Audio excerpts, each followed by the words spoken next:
owa yengeza okulaba ng'okkirira akaceera awo ng'okatwala speed. Kikyabajja okulya kyo ndowooza kyo nawe okimanyi tebakizanyiramu. Totera kizanyiramu? Ng'okizanyiramu tebazanyiramu byakulya bakulu bannange mwenna mbabuulira ekigambo kulya kuba kulya kulya ng'okkirira akamereko okamalawo okwate enkoko woyisaawo tebagaana byakulya tebagaana ssente ate era tebazira byakulya ekyo kyekirungi ate era n'ekirala emmere eba mmere ogiwa ekitiibwa togizanyirangamu kyova obadde toyogera badde soyogera kuba kulya. Captain Music nze Lujja. Eid celebrations across the world kyetunyumya akaseera kano kennyini no matter the situation kalenda ino okusigala ng'egenda mu maaso mu mwezi weeguti ku lunaku nga we lwabadde tuba tulina okubeera ne Eid celebrations. So abasiraamu bonna n'abatali basiraamu ababa bazze wamu okulaba nti olunaku luno lutambula bulungi nnyo. So mu kaseera bwe kati tuba tusuubira ebifaananyi all over social media eri ba celebrities n'abatali ba celebrities.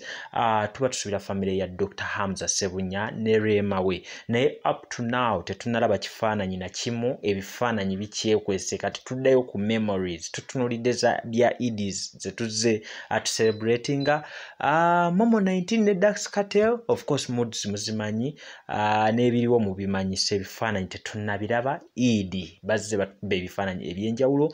Warabadaba that is Faizo Seguya ye yasobodde okuba nga atulaga omugolo we Naalongo ng'abantu bagamba nti yalibanga ali lubuto barenewe tomanya mbeera cause twakava mu Eid oyinza okusanga Naalongo piraawo yalidde mungi just nga piraawo gwe yalidde mu bungi naye nga akafaananyi kalaga nga Naalongo munnange maaso wano wavuddeyo bulungi ebitagambika era ng'obulamu bunyuma. So yembeera Eid wano ne wali naye nga ffe twasobodde okubeera nga ate tugenda ne tufuna ekimere ne tunyumirwa olunaku nga tuli ku that is Mystic Cafe esangibwa ku Entebbe Road after shooters. So Mystic Cafe oba otuuse we bayita ku bitanda. So omukulu Medi nannyini kifo kino era nannyini wa 01 Media yasobodde okuba nga atuyita ne ttiimu ey'abayimbi abali mu kunyigirizibwa tewali stage. So kimanyi bumanya nti ne Eid byabadde bizibu nnyo wano ne wali. So yasobodde okubeera nga atuyita n'atutegekera ente namba n'atutegekera embuzi namba ne tulya enkoko eza buli kika ne tulya emicomo egya buli kika ne tulya emmere eya buli kika. Kwegamba obulamu bwabadde bulungi nnyo era Seeka Medi nsaba Allah abeere nga akusasulira mu kino kye wasobodde okubeera nga atookolera abasiraamu n'abatali basiraamu mikwano gyo gyonna be wayise ne bootaayise bonna ne tubeera nga twavuddeyo okulaba nga tunyumirwa olunaku luno. Olunaku lwabadde lwanjawulo bangi lwabadde lutukutte mumanyi situation gye tulimu ne woobanga toli musiraamu ne woba musiraamu omanyi kye twogerako embeera buli omu yamukwatidde gy'ali abamu ne basobola okuba nga ate bagiyitamu kitegeerekeka naye nga ffe olunaku lwanyumye fresh family yasazeeko embeera nebeera nga ate yatambudde bulungi nnyo nga tuli ku Entebbe Road awo ku Mystic.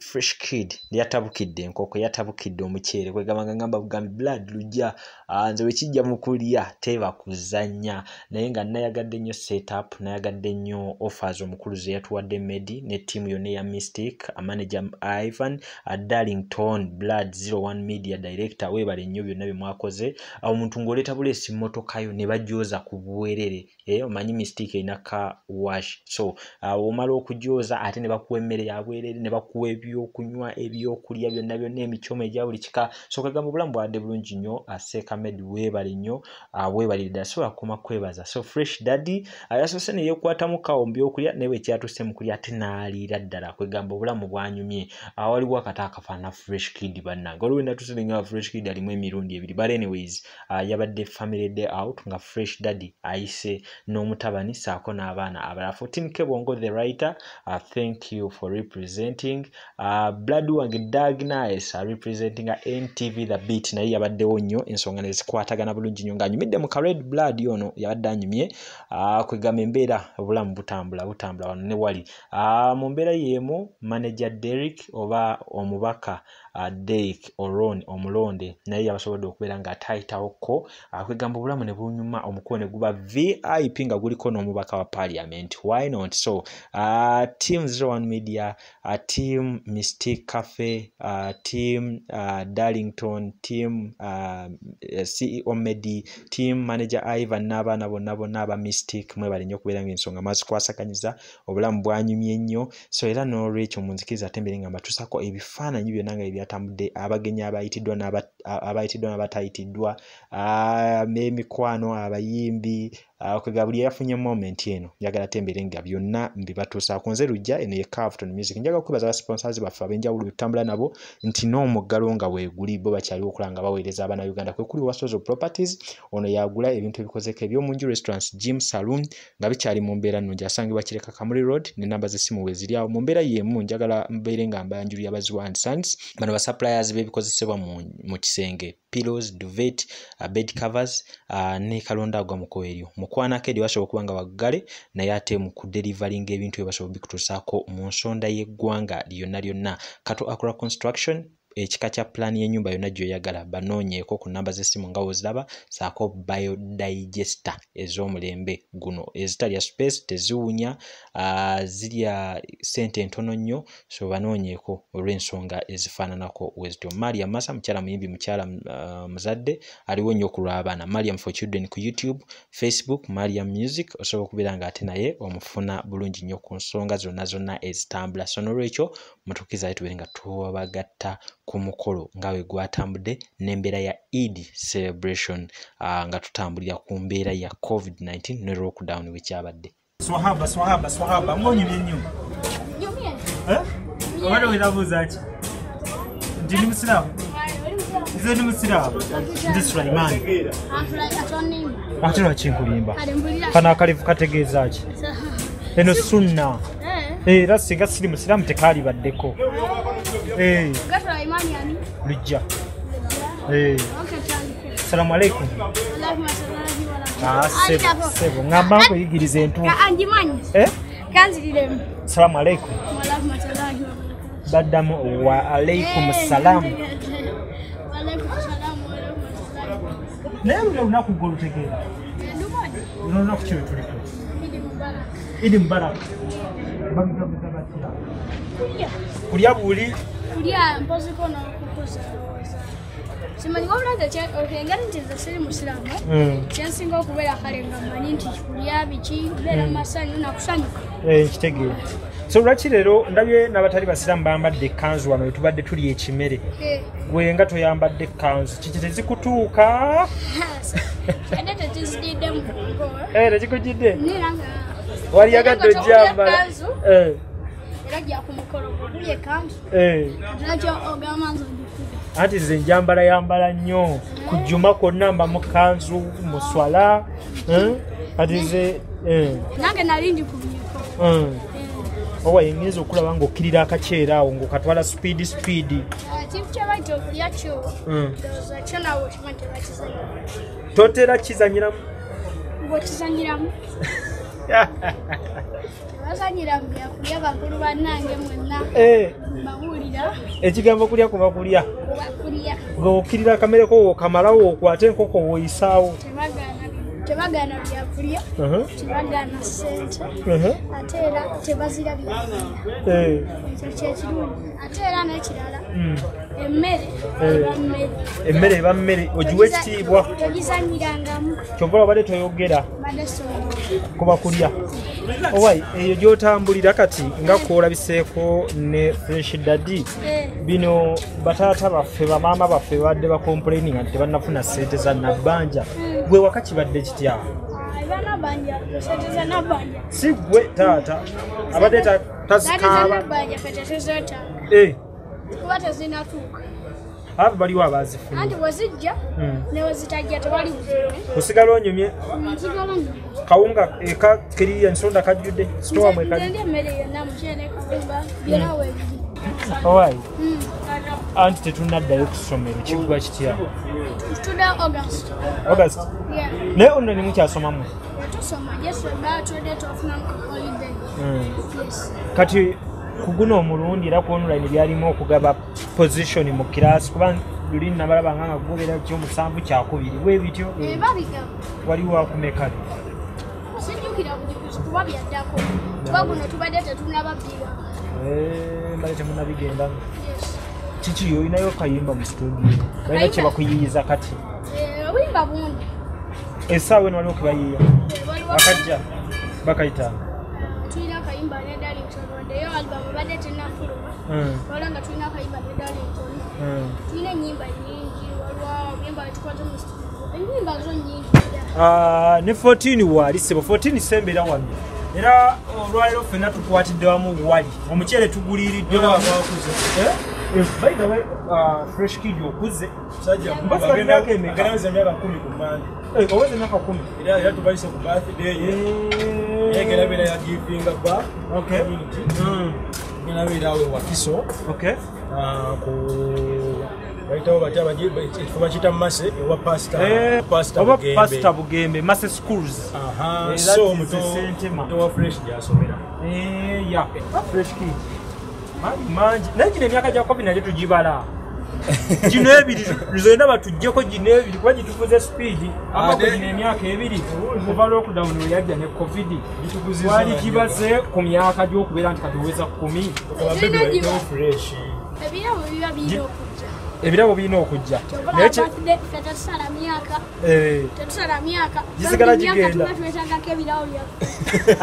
asombera n'ebirabo bya fresh ye tagenda asala myaka alina sigalaga ngiteekawo wali kyembadde ŋŋamba 2020 yatuvuga speed obitegera bulungi lockdown ebiki kati naffe tetugamba nti lwaki ogwo omwaka tugubala tuba tulina okugubala kubanga sigwe tegutuyisiza bubi nnyo nnyo kagubalende era gutuyisiza bubi era obwera okugubala kubeera eri abafudde ye mulamu naffe okuza birthday kuba kujaguza bulamu ojaguza life kubanga tosobola gikuza ng'ofudde ate oli tosobola nagikuza ng'oli mulwadde so gikuza kuba kwewaza katonda nti okyali mulamu gweyo yaddi eyange aliwo ekintu ekiyise nekweka n'okwekweka naye ebeerayo naye maite eyange embuzaabuza webatwalako mu novemba webatwalako mu feevu bale ebyange bizibu nnyo biri complicated omanyi waliwo bali baagala oleeta olugezigezi si ekyo waliwo bali baagala ogireetamu olugezigezi nti surprise biki biki sibyagala ebintu ebyo so nenjagala mbakweka ennaku ezo mpisa sibyagala tukoleya surprise oba olina okukaaba kati muba mujjajjeeta ntunulengera nsanyuse wabulangeera sinzaaliryeko ennyo obulamu buba tebuteekeddwa kolera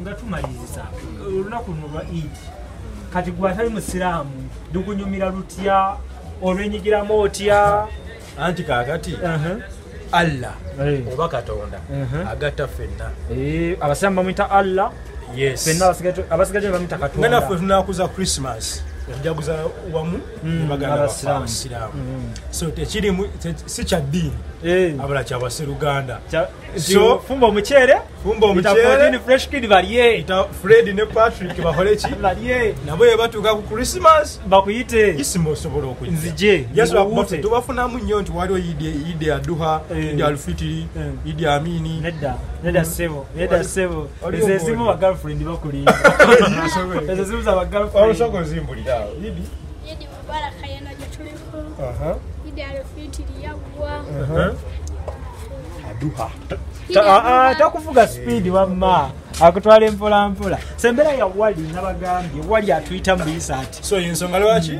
twegase ne baganda baffe abasiraamu naddala muganda waffe Darlington yes twebaze Darlington director tuziwano ku 01 media so tuli ku 01 media ne Mystic Cafe wano ku Entebbe Road Stera we tuli olunaku lutunyumidde ebitagambika nga Seka Medi CEO 01 Media Mystic Cafe ng'asazeewo okubeera nga akwataganya abasajja abasiraamu n'abatali basiraamu mu mbeera eno ey'omuggalo ffe Idi twaligiririddewa bannange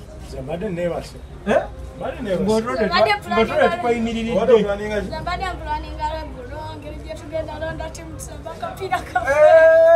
bala mupiira ng'omuceere omanyi nti ebyo teri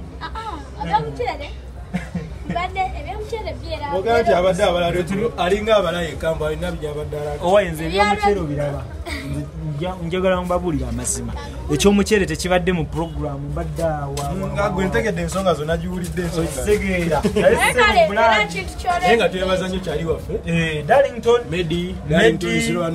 Ivan manager wa Mystic twakwatagana nabo ku video ya Tozikiza eya Fresh Kid bakola video ne Wisichoke ate nga project endala zikyaliyo nnyingi naye kenyini nayo waka wange bantu balungi era nsaba abayimbi mukwatagane ne 01 Media buli muyimbi gwe bakolagana naye beera fuuse family aba part of the family era abayimbi babaddewo bangi fresh jangu osobola okutta enkoko osobola gisala osobola kusala ki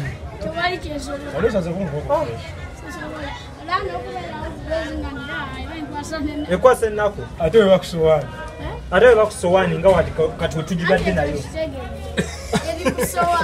wale balinawo gabayibambi yaheyitawo taata uwomeddwa pirawo sobala siyinza kutaleeta mukulu ono nembaga musiika omuceere ogwa kale eno osimye omuceere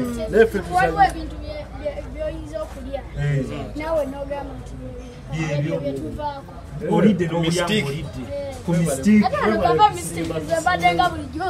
n'olyawe naffe no tujja naye nga bingi nnyo ddala ng'ozigyeko ebyokulya milkshakes ice cream tulina variety kubanga twatunuulira emyaka gyonna emyaka egyamuto wange netutunuulira emyaka egy'abavubuka netuba n'erya myaka gy'abazadde baffe saidi zonna coffee juices ebintu bingi anyway as in come suubira ambiance y'ekifo tebagende kifo kirungi it's a place to be era tusiime mugulawo ddi tembanga mugulawo ku idi kuka n'ennaku we are always open we do breakfast ne tuba ne lunch ne tuba ne dinner then bano balina bu parties sisuubira nti ekifo kyaffe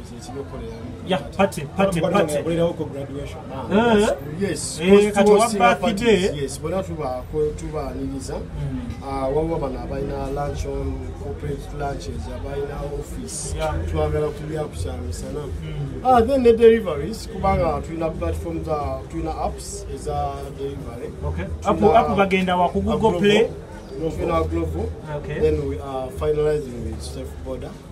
Netuba ne Uber. Those are also bikes. So delivery zija busi. To where location y'ekifo location oba omuntu ava tusembereko wano manye ebyuma by'abazungu bingi tusobola ofuna sound oyo bulungi. Omuntu ava mu kibuga Kampala otuuka ku Stella oba wali Club Londo tosala wabula ku mukono gwo gwennyini ku first zebra crossing oli ku Stella kwennyini oba ogiraba zebra crossing yeyokka eriwo nga tonatuuka ku muzikiti. So ndaba shooters abasinga abajjukira ekifo kya shooters bakakivaako awo. Yes naye nga obala the only zebra crossing eriwo nti nvudde ku Nyondo Club. Yes, zebra crossing era we mbuze zebra crossing eriwa then ku mukono gwe nyine ko jiro okuve Kampala tokyusa mukono obo tulaba Cafe Mystic ne washing bay abamu abasinga bagamba ku bitanda kuba ebitanda byosooka kuno dda ku muziki gwe najja nako 3054 16 emirundi ebiri then 12 yebesembayo